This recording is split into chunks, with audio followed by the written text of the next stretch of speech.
रतना रतन पदारथ बहु सागर भरिया राम। बाणी गुर बाणी लागे तेन हाथ चढ़िया राम। गुर बाणी लागे तेन हाथ चढ़िया। निर्मोलक रतन अपार हर हर नाम अतोलक पाया। तेरी भगत भरे भंडार। समुंद विरोल शरीर हम देखिया।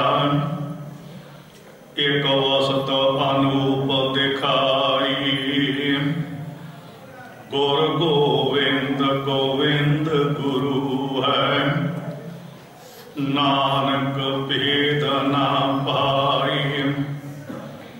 अमृत बाणी हर हर तेरी। सुन सुन होवै परम गत मेरी। जलन बुझी शीतल होए मानवान। सतगुर का दर्शन पाए जियो। बाणी गुरु गुरु है बाणी। विच बाणी अमृत सारे। गुर बाणी कह सेवक जन मानै। प्रतख गुरु ने सतारे। गुर बाणी कह सेवक जन मानै। प्रतख गुरु ने सतारे।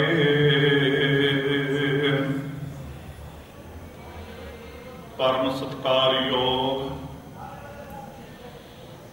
गुरु चरना दे अंदर जुट बैठे सत्संगी जनो। सरबत माई भाई गुरु दे साजे नवाजे खालसा जीओ।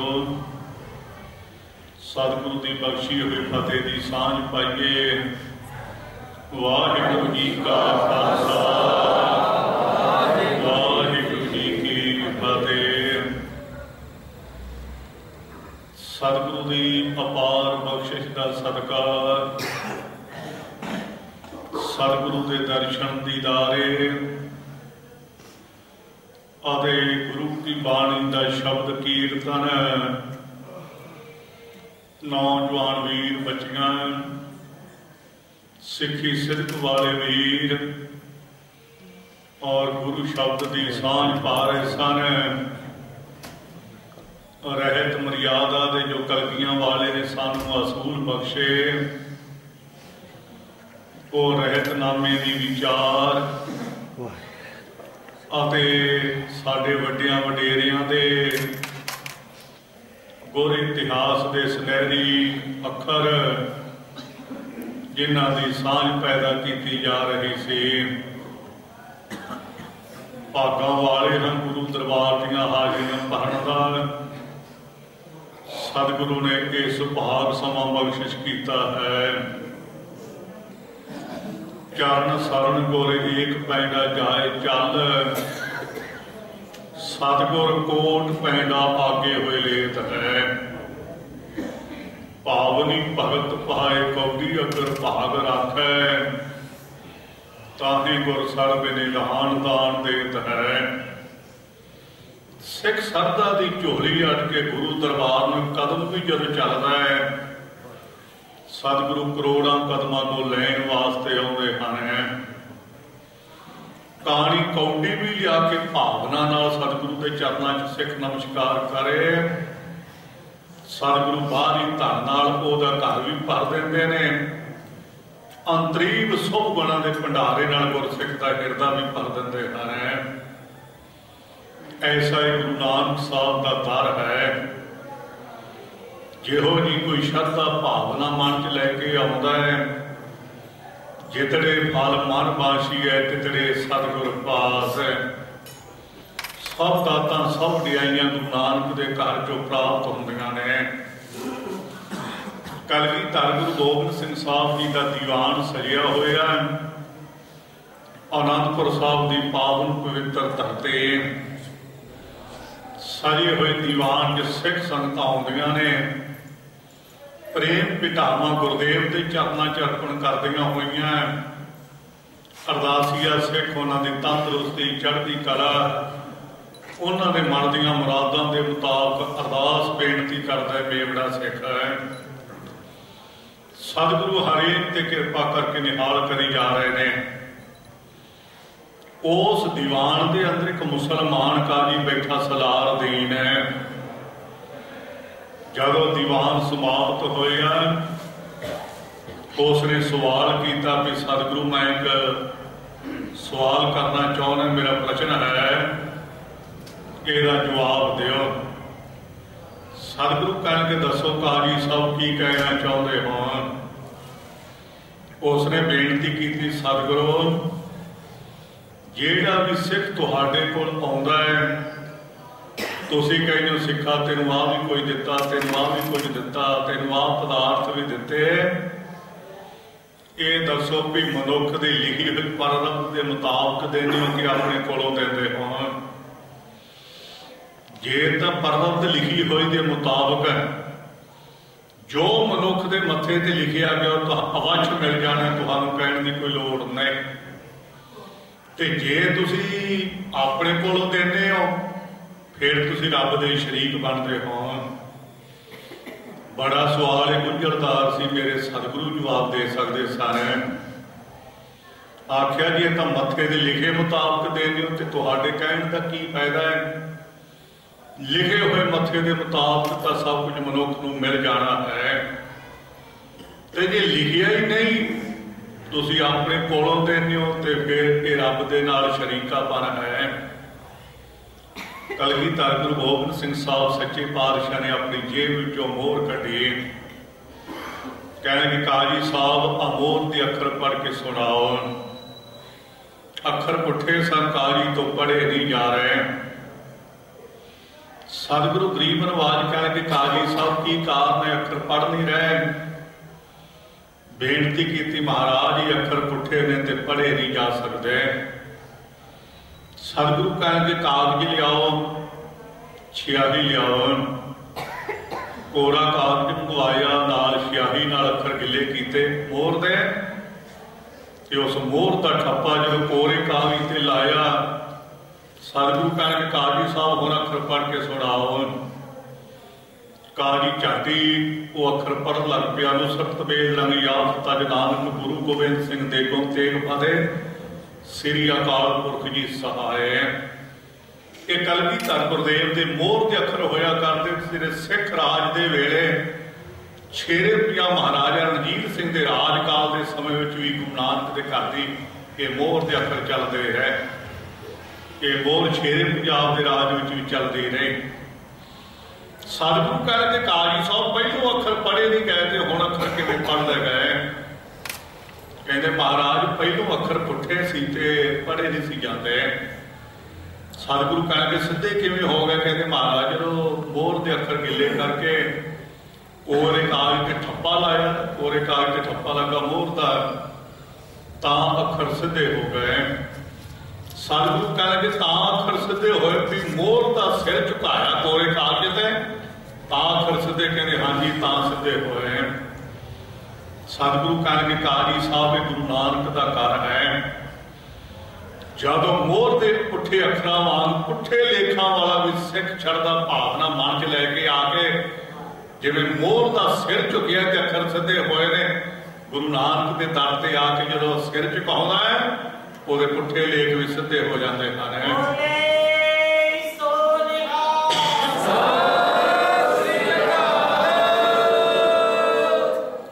ਜਿਹੋ ਜੀ ਕੋਈ ਭਾਵਨਾ ਲੈ ਕੇ ਆਉਂਦਾ ਸਤਿਗੁਰੂ ਕਹਿੰਦੇ ਉਹ ਗੁਰੂ ਨਾਨਕ ਦੇ ਘਰ ਚੋਂ ਉਹਨੂੰ ਮੁਰਾਦ ਪੂਰੀ ਹੁੰਦੀ ਹੈ। ਇੱਕ ਵਿਦਵਾਨ ਮਹਾਂਪੁਰਖ ਦਾ ਬਚਨ ਹੈ ਕਿ ਤੇਰੇ ਦਰਬਾਰ ਕੀ ਆਲੀ निराली शान ये देखी कि सदाकत भी तेरी गलियों के चक्कर काटती देखी। चुकाया जिसने विसार तेरे दरबार पे है मेरे मालिक, तुझे देता नहीं देखा मगर चुगली भरी देखी। तैनू मालका को वेखे के ना वेखे, लेकिन जिहड़ा शरदा की झोली लैके आ गया मेरे गुरुदेव गुरु अमरदास महाराज के अमृत भरे वचन है, सतगुरु सदा दयाल है भाई, वेण भागा क्या पाई है। एक नजर कर वेखे सब ऊपर, जेहा भाव तेहा फल पाइए। इक्के निगाह नाल सतगुरु वेखते ने, ना को बैरी नहीं बेगाना है। जिन्नी जिन्नी साडे मन की श्रद्धा होवेगी, जिन्नी जिन्नी साडे मन की भावना होवेगी, उन्ना ही मेरे सतगुरु रहमत बख्शिश करनगे। जो मांग है ठाकुर अपने ते सोई सोई देवै, नानक दास मुक्ते जो बोलै, इहा ऊहा सच होवे। लेकिन हर धर्म के कोई नियम बनाए हुए, असूल बनाए हुए ने। हर धर्म के आप अपने असूल हैं।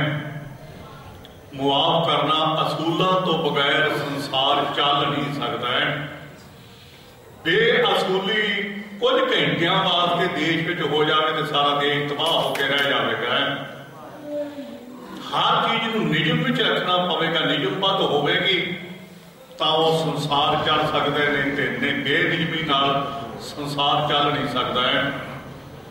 आ गुरुद्वारे साहब के अंदर लगियां हुई लाइटां सुंदर जग रही ने, कितना सोहना प्रकाश है तो कितनी सोहनी लाइट है। हुण जे बिजली नियम छड्ड देवे कि तार तो बाहर होकर चलण का यतन करे तो सब तबाह करके रख देगी। उन्होंने नियम नाल चलना पवेगा। 2.5-3 इंची की पटड़ी है तो हज़ारां मील का गड्डी सफर कर रही, हज़ारां मील का है।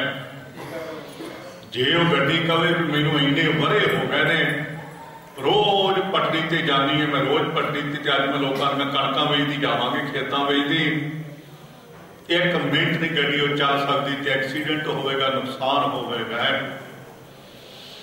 हर चीज नियम विच बधी हुई, असूल विच बधी हुई तो काम करे तो ठीक है। हर चीज नियम विच काम करे तो वो सिद्धांतक है। नियम तो बाहर चीज को हो ही नहीं तो नुकसान होया नहीं। इस तरह जो सिख धर्म की बुनियाद मेरे सतगुरु ने रखी, ਉਹਦੇ ਨਿਯਮ कायम किए, ਉਹਦਾ सिद्धांत कायम किया। जिस सिद्धांत का मेरे गुरुदेव ने आग्या की, सिखी सिर्फ के नौजवान बच्चे कीर्तन राय दस रहे सारे सतगुरु ने सिख नूं की हदायतां कीतियां। गुरु के सिखा नियम विच रही, सिद्धांत विच रवी। गुरबाणी का, गुरु ग्रंथ साहब का, गुरु शब्द का सिख धर्म का असूल है। पर बेटी को बेटी जाने, पर स्त्री को मात बखाने। देख पराइयां चंगियां मावां भैणां धीआं जाने। एका नारी जती होए पर नारी धी भैण बखाने।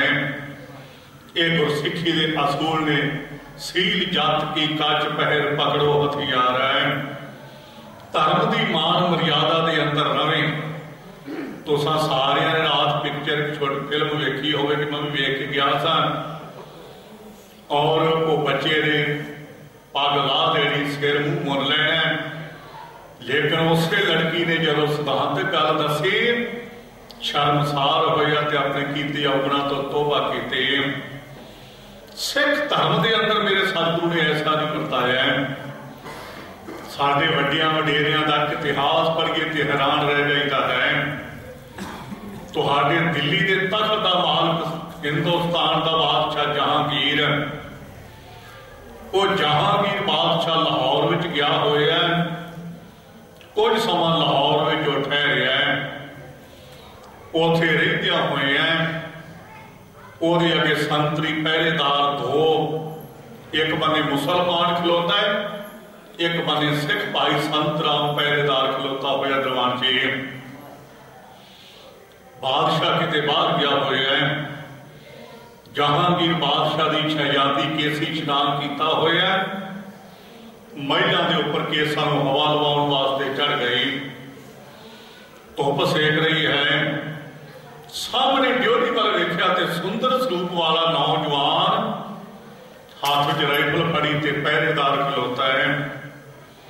वो महिला तो थले उतरे, उन्हें अपनी मां बेगम ने गल कही कि मां जे मेरा निकाह करना चाहते हो तो मैं उस पहरेदार नाल कराउणा चाहुंदी है जिहड़ा इसलिए ड्यूटी ते खलोता होया है।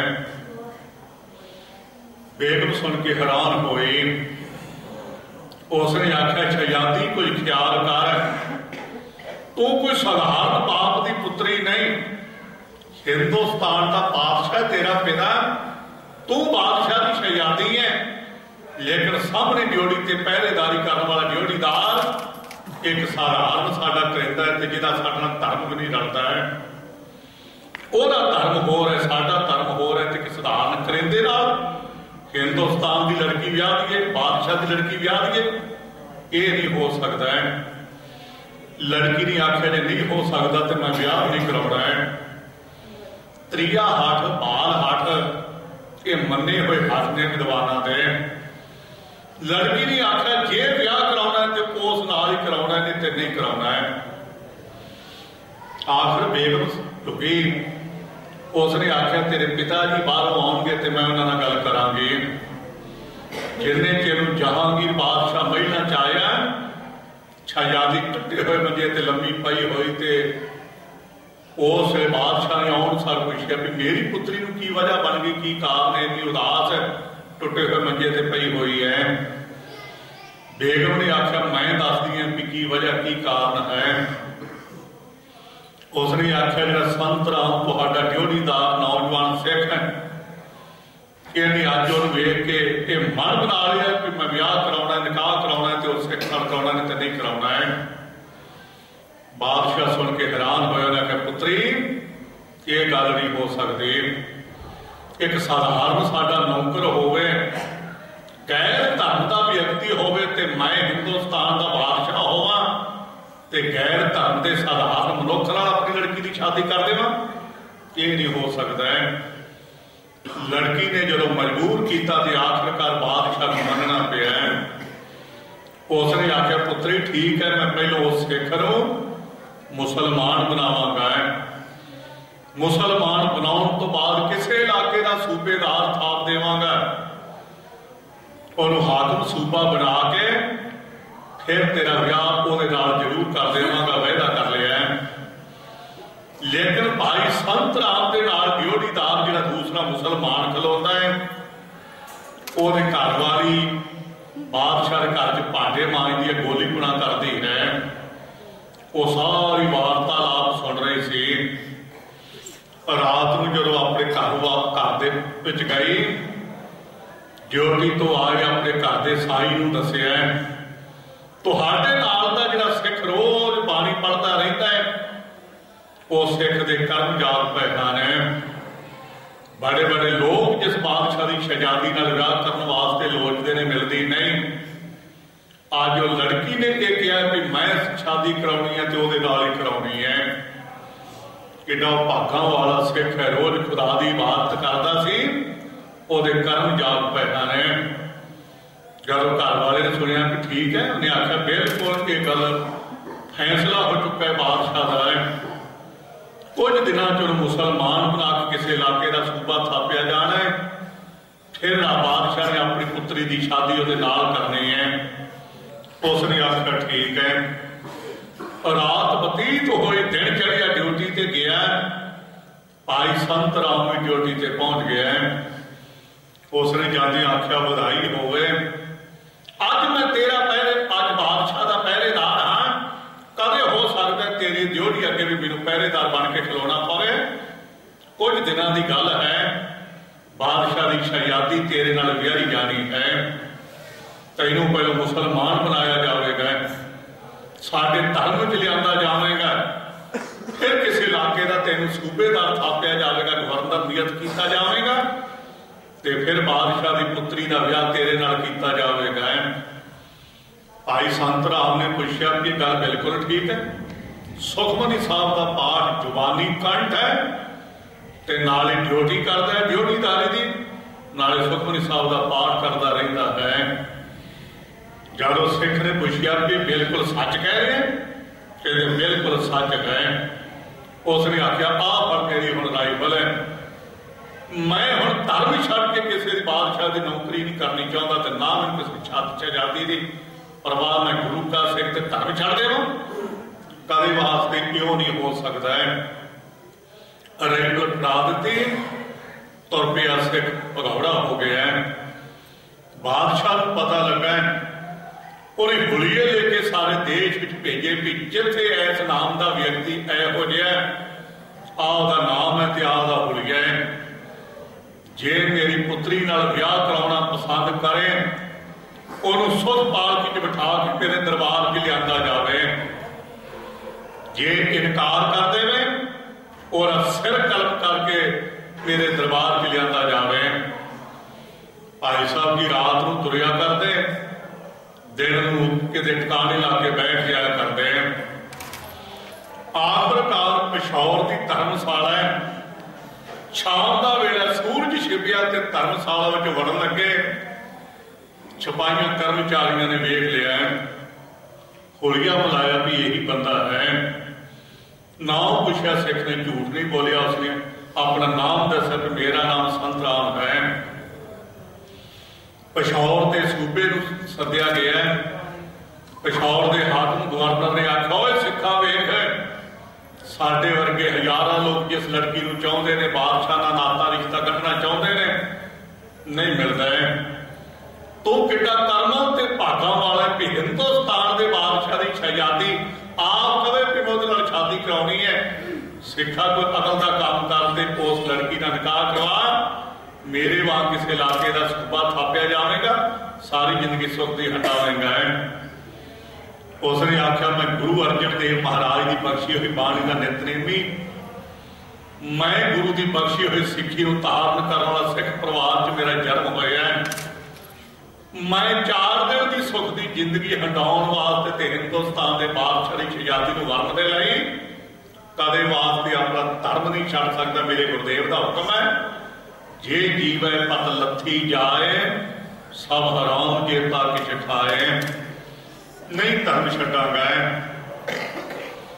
पिशौर के गवर्नर ने आख्या फिर दूसरा वचन भी सुनता है, हिंदुस्तान के बादशाह ने कहा भी जे ना मने मन जाए तो सुख पालकी च लैके आओ, ना मने तो सिर वध के लिया के हाजिर करो।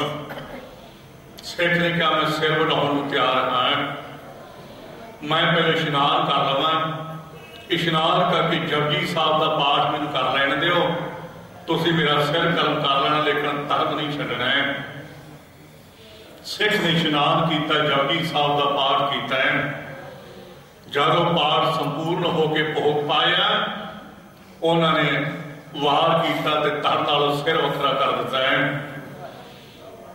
पिशौर के गवर्नर ने थाली च सिर रखिया, उपर रुमाल पाया, सिपाही कर्मचारी भेजे लाहौर के बादशाह के पास सिर भेज दिता है, ते धन जिहड़ा सी उत्थे दरिया च रोड़ दिता गया है। सिर लैके जब कर्मचारी लाहौर पहुंचे, बादशाह ने सामने लिया है, जब कपड़ा उपरों ला के थाली जो सिर चुक के हाथ लाउण लगा बादशाह, इतिहास ये गल कहता है कि बादशाह के हाथ उच्चे होने तो सवा गिठ सिर होर उच्चा हो गया, हाथ नहीं लग रहा है। बादशाह हाथ लाना चाहता सिख के सिर नूं, हाथ नहीं लग रहा है। कोल खलोती सी नौजवान वही लड़की, उसने आखा पिताजी मैं दसदी हां कि तुहाडा हाथ क्यों नहीं इस बच्चे सिख के सिर नूं लग रहा है, दस पुत्री तू दस भी क्यों नहीं सिर लगा है, हाथ लगा है।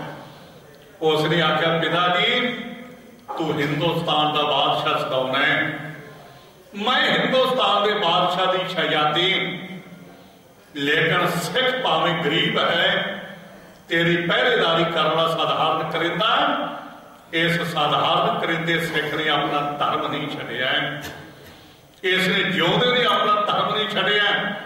अज मरण तो बाद यदा धर्म साडा खुदावंद करीब निभा रहा है, तेरे वर्गे पापी ते मेरे वर्गे पापण के हाथ गुरु के सिख के सिर नूं नहीं छो सकते।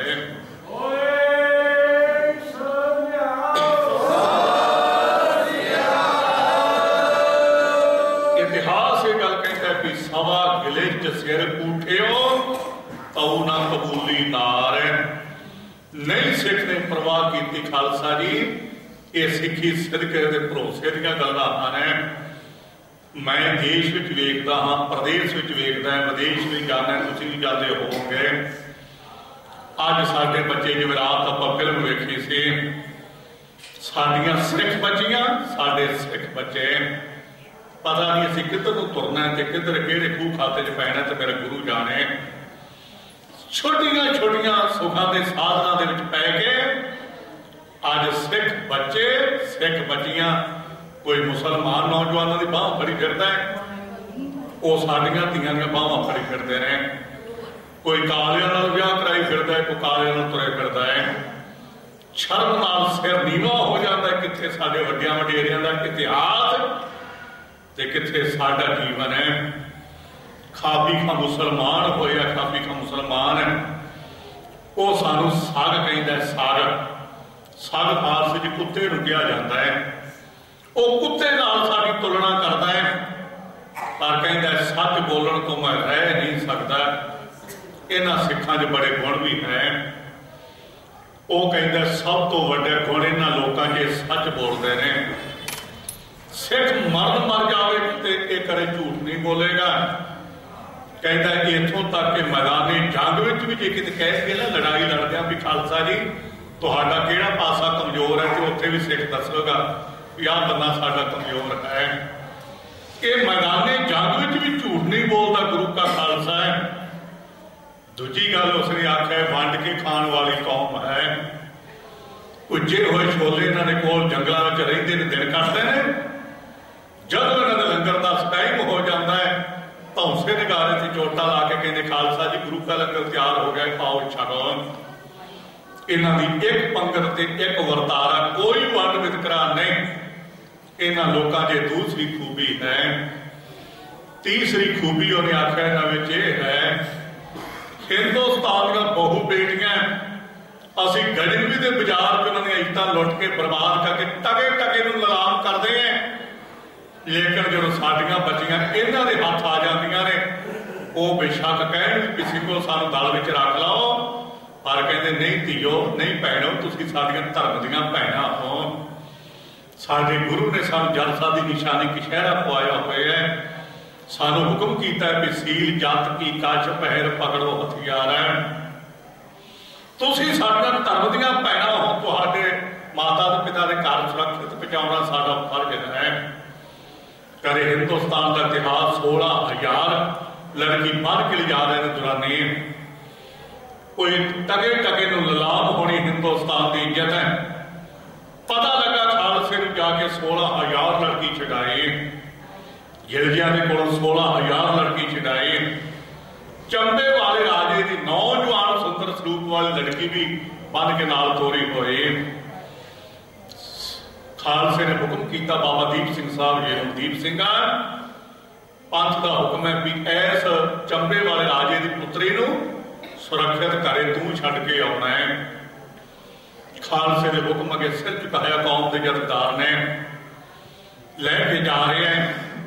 और रास्ते च उस लड़की राजकुमारी ने आख्या दीप सिंह अज तक तुसीं खालसा उत्थे पहुंच गए ते सानू छुड़ा लिया। जिस बोझल ते डरपोक मापिया ने घर छड्डण जा रहे हैं, कल नूं फिर सानू बन के अगे तोड़ दिता ते कौन सानू छुड़ावेगा। मैं सिंघा तेन बेनती कर रही है, मैं अमृत छा के तैयार हो जाती है तो मैनू अपनी सिंगड़ी बना के दल विच रख ला, मैं सारी जिंदगी तेरी सेवा करांगे। बाबा दीप सिंह साहब ने आख्या वेखी भैणे कोई अगे को होर बचन ना कोई करे, तू मेरे धर्म की भैन है ते मैं खालसे का हुक्म बजाउणा है, अपनी भैन नूं मापिया के घर सुरक्षित पहुंचाउणा है। दीप सिंह अजे तक तुसीं आके सानू बचा लिया तो फिर कौन बचावेगा। आख्या मेरी धर्म दी भैणे, दीप सिंह तेरे नाल वायदा करदा है जदों तक दीप सिंह की जिंदगी है, शरीर च प्राण ने मेरी भैन वाल को कैरी अख नाल झाक भी नहीं सकेगा, मैं तेन घर च पहुँचा के आवांगा। वो जो काफी का मुसलमान कहता है, भावे नाल मैं साग लिखदा है, पर जिहड़े ये लोग धर्म के पक्के ने, इज्जत के भाईवाल के कोई नहीं। अज शायद असीं उन्हां अपने वडेरियां के असूलों तो डिगदे डिगदे होए असीं दिन दिहाड़े मुआफ करना सिੱਖੀ ਨੂੰ तलांजलि दे रहे, सिੱਖੀ ਨੂੰ तलांजलि। गुरमुख प्यारे कीर्तन का दस रहा सी भाई नंद लाल जी ने संबोधन, गुरु गोबिंद सिंह साहब जी ने जो वचन कहे भाई नंद लाल ने लिखे, कंगा दोनों वक्त करे पाग चुने कर बाधाई, दातन नीत करे ना दुख पावे लाल जी। भाई नंद लाल के सिੱਖੀ के असूल ने कंगा दो वेले सिख ने करना केसा में कंगा है। हुक्म है हजूर का साबत सूरत सीधा दाड़ा, काठ का कंगा केसी झाड़ा है। काठ लकड़ का कंगा कोई दंद मसाले का कंगा नहीं, लकड़ का काठ का कंगा गुरु के सिख ने रखना है। तो दो वेले केसा च फेरना, दो वेले कंगा करना है। ते विचार का कंगा करे हिरदे च भी फेरना भी मैं किन्ने पाप कीते, किन्ना अज झूठ बोलिया, किन्नियां ने ठगियां मारियां, किन्ना फेम किया है। ये विचार का कंगा भी हिरदे च जरूर फेरना है। फिर सिख नूं हदायत की भी कंगा दोनों वेले करना है। दस्तार जिहड़ी है गुरु के सिख ने कंगा कर लगे सिर तो जो उतारनी, एक एक पेज करके लाउणी है। इक्के वांग टोपी वांग सिर तो पग ला के कई सराहने रख लेंदे ने, इहो नहीं कदे वास्ते भी एक एक पेज करके दस्तार नूं सिर तो उतारना है। फिर किणके कोल रख के फिर कंगा करके केसां की संभाल करके फिर दस्तार नूं सजाउणा है। खालसा जी असीं कुर्ता पाया जा सकता है, पजामा पाया जा सकता है, पैंट पाई जा सकती है, टाई शाई लाई जा सकती है, पर सजाई नहीं जा सकती। कुर्ता पाया जा सकता है, सजाया नहीं जा सकता। पजामा पाया जा सकता है, सजाया नहीं जा सकता। लेकिन दस्तार सजाई जाती है, सजाई। दस्तार साडी सिੱਖੀ का असूल है। मेरे सतगुरु गुरु ग्रंथ साहब का हुक्म है भी साबत सूरत दस्तार से है। सिੱਖੀ की पहचान है दस्तार है। सिख ने दस्तार सजाउणी है, सारा दिन किरत विरत करनी है, जो अपने कारोबार को करना है। शाम को फिर आके सरे एक पेज करके दस्तार सजाउणी ते कंगा करना है। मुआफ करना साडे भाईचारे च गिरावट आई। इक्के बारी मावा मुवाजा ला के पग नूं चंगी तरह मेखा ठो के असीं बन लैंदे हैं। सवेरे टोपी वांग सिर ते रख लई, शाम को काम तो आए तो टेबल ते ला के रख लई। सवेरे जान लगे केस माड़े गिले करके सीधे कीते ते फिर सिर ते रख लई। वो टोपी वर्गे सिलसिला सिख ने बना लिया, नाम पगड़ी का दे दिता है। टोपी वांग जिन्ना चिर चंगी तरह मैली ना हो जाए धोण वाली, उन्ना चिर वो मावा लगी फिट हुई होंगी है, उस तरह चलता रहता है। बाहर जिथे पैर धोईदे ने उत्थे लिखिया होया बोर्ड लगी हुई फ्लैक्स बहुत वधिया है। होए सिख सिर टोपी धरै, साथ जन्म तुष्टि होए मरै। कलगियां वाले गुरुदेव का वचन में टोपी वांग पग लाउंदा ते टोपी वांग सिख सिर ते पग रखे, या वैसे भी टोपियां पाई फिरदे साडे सिख है। कंन पाल के मुंदियां पालियां, कि लड़कियां पाउंदियां हुंदियां सी, हुण तां बच्चियां ने भी साडियां ने पालियां ने, लड़कियां भी पा लईआं।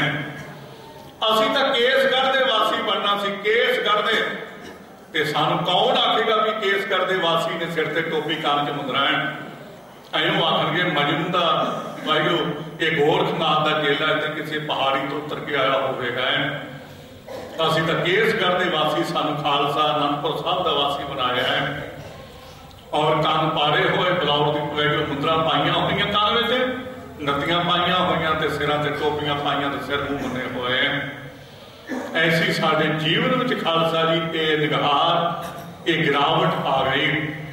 जिस गिरावट नूं दूर करने वास्ते साडा सानूं यतनशील होना चाहिए। ते जिवें नौजवान बच्चे बहुत चढ़ती कला है, आप चढ़ती कला के प्रेरणा स्रोत बने हुए ने, बड़े यत्न कर रहे हैं कि बच्चे साडे सिख नौजवान सिੱਖੀ च तत्पर होण, गुरु करे इन्हां दे मन दे वलवले पूरे होण, सतगुरु की सेवा तन ही पंथ भी कर सकण।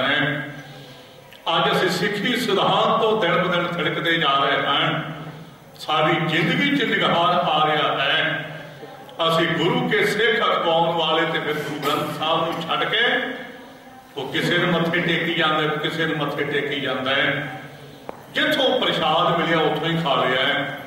ये जो फलाने थाने गए सो उतों प्रसाद आया सी, फलाने बाबे का प्रसाद है, फलाने बाबे का प्रसाद है। रहतनामे का वचन है, जहे कहे का जीवें प्रसाद मेरा सिंह नहीं याद जुगाद है। सतगुरु कहते जिथों मिलिया उतों ही छक लिया, ले लिया जी प्रसाद है। सतगुरु कहने तो मेरा सिख नहीं हो सकता है, साडा सिख नहीं हो सकता है। गुरु का सिख हुआ जिहड़ा खालसा जी एन अंदरों ते बाहरों एक मिक हो जाए। सतगुरु ने सानू केवल भेखाधारी सिख नहीं बनाया, भेखाधारी सतगुरु ने दसो ये भी वचन कह कि धरे केस पावल बिना भेखी मूढ़ा सिख है। फिर भी सतगुरु ने कहा भेख दिखाई जगत को लोगन को बस कीन, अंत काल काती कटियो बास नरक मोह लीन है। सतगुरु कहते सिख भेख दिखावे का सिख नहीं, सिख हो जिहड़ा अंदरों ते बाहरों सिख बन गया, अंदरों ते बाहरों। दो चीज़ां मेरे सतगुरु ने विशेष तौर पर वचन कहे, सिख भेखाधारी ना होवे, अंदरों ते बाहरों एक होवे। सिख भरम का शिकार ना होवे, कदे भरमी ना होवे। भरमी मनुख ही थावां थावां ते ठोकरां खावेगा, भरमी मनुख ही जाके दबियां पखंडियां के घरों च जाके मत्थे टेकदा फिरेगा। भरमी सिख ही कबरां ते दीवे जगावेगा जाके। जदों तक मनुख नूं भरम पिया होए है, गुरु ग्रंथ साहब महाराज के अंदर गुरुदेव ने ऐसा वचन किया, डिगना ते डोलना मनुखी सुभाव बनिया होए है। उदों तक मनुख डावां डोल रहिंदा, डिगदा रहिंदा, जदों तक वो भरम का शिकार होया होया है। हयू ने क्या डीगल डोला ताऊ लो जो मन के भरमा, भ्रम करके गुरु अपने पाए विश्रामा। जिधर गुरु के चरणों च आ गया, भरम की निवृत्ति होगी, उधर विश्राम टिका मिल जाएगा। भरम मनुख नूं बेचैन कर देता है, भरम मनुख नूं असल निशाने तो छड़का देता है। मेरे सतगुरु ने कहा मेरा सिख ना भरमी होगा ना भेखी होगा। जिस दिन गुरु का सिख भरम की दुनिया तो ऊपर उठ खलोता है, वहिमा भरमा तो मुक्त होकर अंदरों बाहरों एक मिक होकर दृढ़ विश्वासी गुरुदेव का हो गया। मेरे सतगुरु कहेंगे खालसिया तू उस दिन सही खालसा होगा तो मैं तेरा गुरु जान के सत्कार करांगा, मैं तेरा सिख बनागा, तेनू अपने गुरु समान जान के तेन मैं सत्कार देवांगा। वचन गुरु गोबिंद सिंह साहब जी ने पढ़े, तुसीं कई बार होणगे। भरम भेखते रहे नियारा, सो खालस सतगुरु हमारा। ना भरमी होवे ना सिख वही होवे, भरमा जंजाला तो मुक्त होया होया, अंदरों ते बाहरों एक मिक होया होया गुरु का सिख है। ते दृढ़ विश्वास धन गुरु ग्रंथ साहब के उपर होना है। बड़े सानू भरमा वहिमां दा शिकार बनाया जाता है।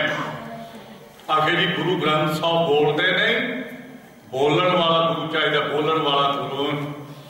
बड़े पागल लोग ने जिहड़े ये सवाल करते हैं, खालसा जी कौन कहता गुरु ग्रंथ साहब नहीं बोलते? सियाणा व्यक्ति वो हुंदा जिहड़ा बुलाया बोले, बुलाया बोले। हुण तुसीं मैनूं टाइम दिता है कि इन्ने समय तक भाई तू बोलना है, तो जे विचों कोई होर आ गया आके भी परे हट जा मैं बोलना है, तुसीं सारे कहोगे भी ठहर जा भाई तेरा टाइम नहीं, तेन फिर सही। जो कहेगा कि बदोबद ही बोलना है तो सारे कहेंगे तेरा दिमाग खराब हो गया है, रब की करोपी हो गई है, पागल हो गया बंदा जो बदोबद ही बोलना चाहता है। जेड़ा बिना बुलाया बोले बदोबद ही बोले वो छदाई ही होंदा है। नेक इंसान ते सियाणा वो होंदा जेड़ा बुलाया बोले। साडे सतगुरु को पागल नहीं, जदों सिख शरधा भावना ना मारो पांच इशनाना करके अरदास बेनती करके आके बुलाउंदा है, ते मेरे सतगुरु दसो भी केड़ी दुनिया की गल है जिहड़ी नहीं दसदे, पर बुलाया बोलते ने बुलाया। असी बेनती करते हैं महाराज असी करना है अखंड पाठ 48 घंटे ना सौना है ना सौन देना है, असी तुहानू बुलाना है। सतगुरु कहते ठीक है भाई, 48 घंटे मेरे सतगुरु बोलते हैं, उपदेश देते हैं। जे मेरे सतगुरु जिन्ना कोई बोले कोई दंभी पखंडी उवें पागल हो जाते हैं। इन्ना कहते जो दंभी पखंडी आदमी तो कहेगा मेरा दोपहरे हुण मैं लंगर छकिया सौण का टाइम दफा हो कितों आ गए। कोई अद्धी रात में जाएगा तो आखेगा फैसले की लैने हैं, मेरे को सौण का मेरा समा है। उस मनुख के कोल हनेरे सवेरे कोई लड़की साड़ी जाएगी, वेखण वाला बंदा किंतु परंतु करेगा कि लड़की का इस वेले की काम है। पर मेरे दो जहान वाली धन गुरु ग्रंथ साहब गरीब नवाज कोई दिने आवे, कोई दोपहरे आवे, कोई अद्धी रात आके भजन करे, जब सिख भावना ना बुलाता है सज्जन सच्चा पातशाह हो, सिर साहां दे साहो, जिस पास बैठिया सो ही है, सबना दावे साहब। कौन कहता कि मेरे गुरु ग्रंथ साहब नहीं बोले। 71 की लड़ाई हुई, पाकिस्तान नाल जंग होया, वो 65 विच भी लड़ाई हुई, साडा नगर बार्डर ते है। उस लड़ाई के अंदर फौजी जवान फौज में भर्ती है तो पेंडू अनपढ़ बीबी और घर वाले पति की चिट्ठी उड़ीकती है भी मेरे पति का पता लगे भी किस हालत में ने। वो पेंडू बीबी अनपढ़ है, पति की उड़ीक कर रही है, चिट्ठी आवे कोई सुनिया आवे। फौज की ड्यूटी कुछ ऐसी होंगी है, पता नहीं होंगे भी की वापरना है। दुश्मन नाल लड़ाई चल रही है, मेरे सिर दे साईं की कोई चिट्ठी आवे। जंग तो वेला होया फौजी उन्हें अपने घर वाले को पत्रकार लिखनी शुरू की, एक ओंकार वाहिगुरू जी की फतेह। मैं चढ़ती कला विच हां, भावें दुश्मन नाल लड़ाई लड़दे लड़दे कई बार गोले नेड़े भी आन के वजे, मोर्चे में भी तकलीफ आती रही, पर गुरु की बाणी गुरु से भरोसा रखा तो सतगुरु ने चढ़ती कला बख्शी है। हो सकता है कोई समय बाद कोई इनाम भी सरकार देवे। मैं 9 पर 9 चढ़ती कला में को फिक्र ना करना है, बच्चों की पढ़ाई का ख्याल करना, तो थोड़े समय बाद में छुट्टी लैके जरूर आवांगा। उन्हें चिट्ठी बंद कर दी है, लिखा मेरी प्यारी धर्म पत्नी जी मैं तेरा पति। उन्हें चिट्ठी लिख के भेजी है। हुण चिट्ठी डाकिया चिट्ठी रसायण पिंड च चिट्ठी देन आया, पर बीबी की चिट्ठी तो फड़ ली, पता लगा कि मेरे सिर दे साईं की चिट्ठी है।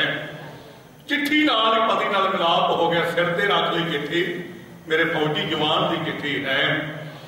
चेता ही भुल गया, चिट्ठी चिट्ठी याद रह गई। फिर याद आया वो चिट्ठी रसायण साइकिल से चिड़े ते गांह तुर पिया।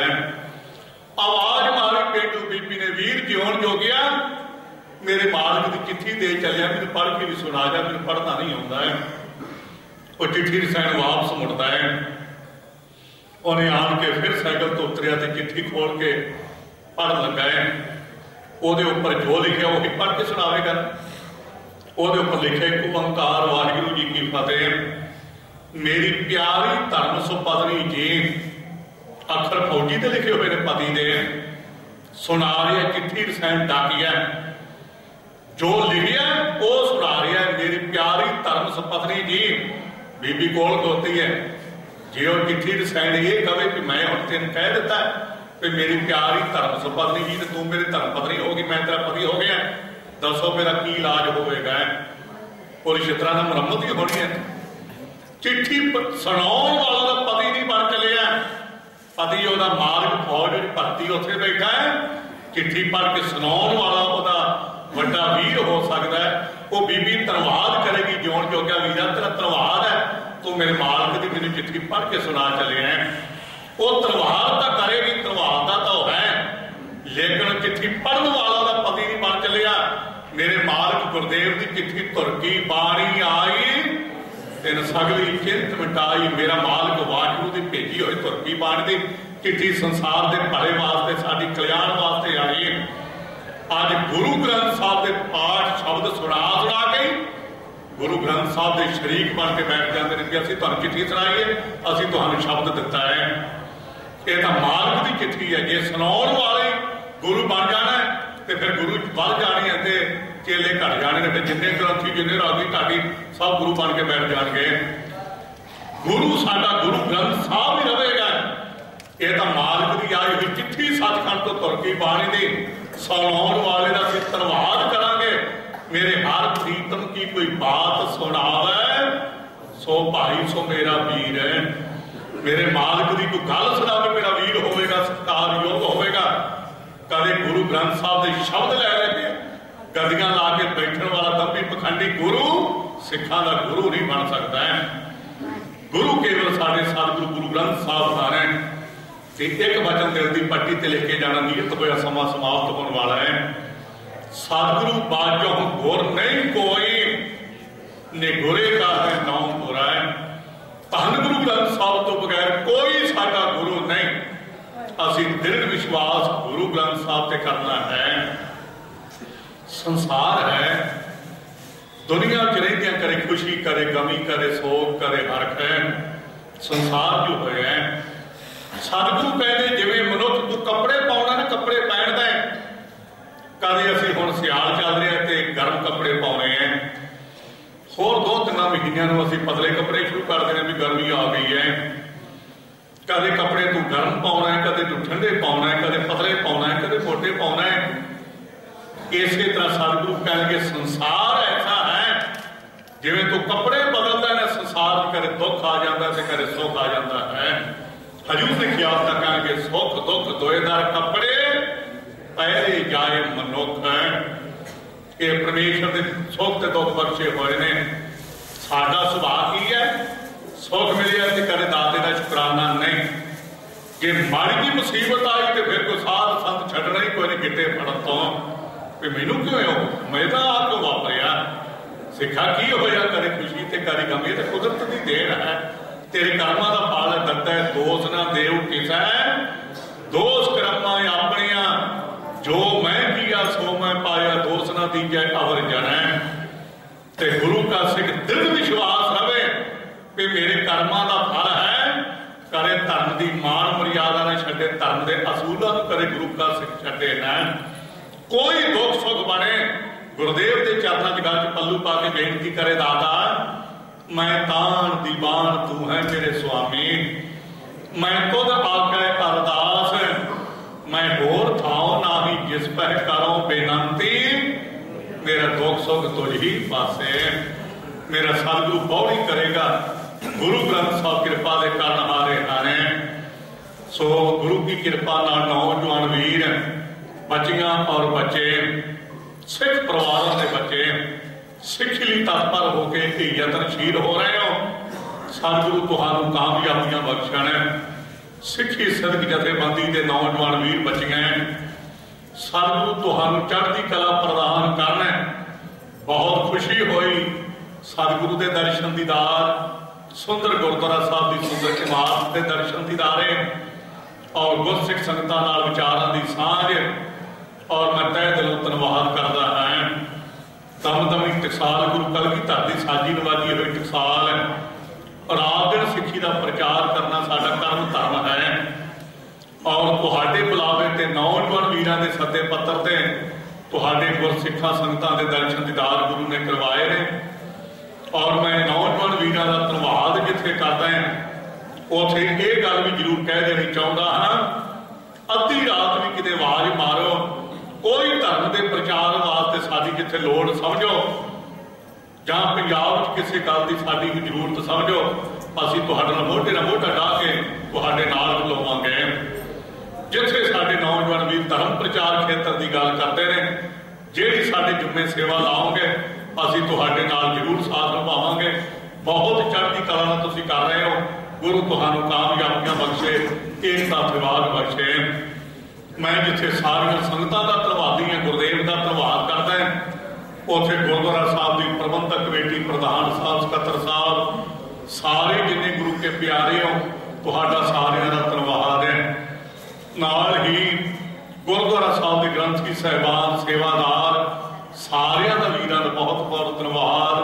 फिर कदे गुरु ने सुभाग बख्शिया तुहाडे गुरसिखां दे दर्शन दीदार होणगे। भुल्लां चुकां कदे ना चितारिओ, जो गुरु का वचन सुनिया उन्होंने हिरदे च थां दिओ जे। भुल्लां चुकां मेरियां ने ते छोटा वीर जान के मुआफ करिओ जे। अगे वास्ते अरदास भी करिओ सतगुरु सुमत बख्शण।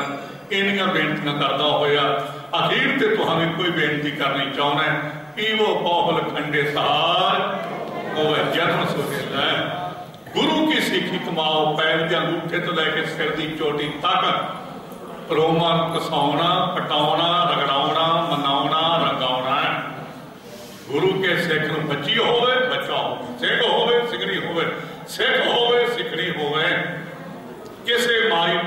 कोई हुक्म नहीं गुरु का है।